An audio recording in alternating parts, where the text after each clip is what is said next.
नमस्कार दोस्तों, analyser app में आपका स्वागत है। अभिनंदन स्वीकार कीजिए। चलिए दोस्तों, हमारे छत्तीसगढ़ में गजा मूंग क्या होता है। ये गजा मूंग की बात कर रहा हूं ना कि गांजा मूंग की। जी, गांजा अलग होता है और गजा मूंग अलग होता है। छत्तीसगढ़ में बहुत प्रसिद्ध है गजा मूंग।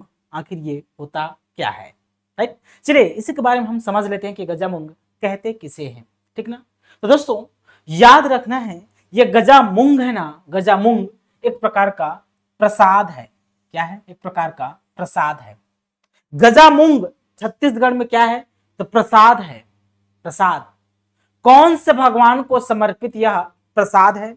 तो आंसर होगा भगवान जगन्नाथ को। भगवान जगन्नाथ को समर्पित यह प्रसाद है। मतलब भगवान जगन्नाथ को समर्पित यह प्रसाद वितरण किया जाता है। तो कब कब वितरण किया जाता है? तो दोस्तों याद रखना है, जब रथ यात्रा निकाला जाता है ना, रथ यात्रा आषाढ़ में रथ यात्रा निकाला जाता है, तो उस समय गजा मूंग नामक प्रसाद वितरण किया जाता है, राइट। बस्तर में दोस्तों आषाढ़ माह में जब गोंचा पर्व मनाया जाता है ना, गोंचा पर्व भगवान जगन्नाथ को समर्पित है। तो गोंचा पर्व में जो प्रसाद वितरित किया जाता है उसी को गजा मूंग कहा जाता है। अब इस प्रसाद का, इस गजा मूंग को निर्माण कैसे किया जाता है? तो देखिए गजा मूंग का निर्माण कैसे होता है। तो मूंग लेना है और चना दाल को लेना है।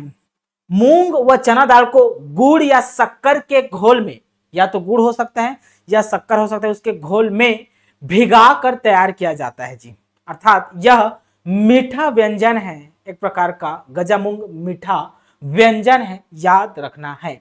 विशेष क्या है इसके बारे में? तो गजा मूंग मित्रता का भी प्रतीक है।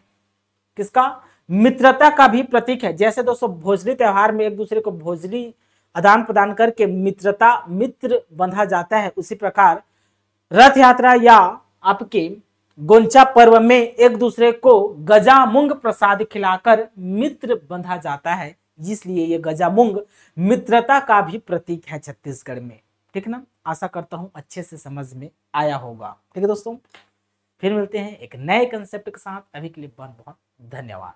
Thank you.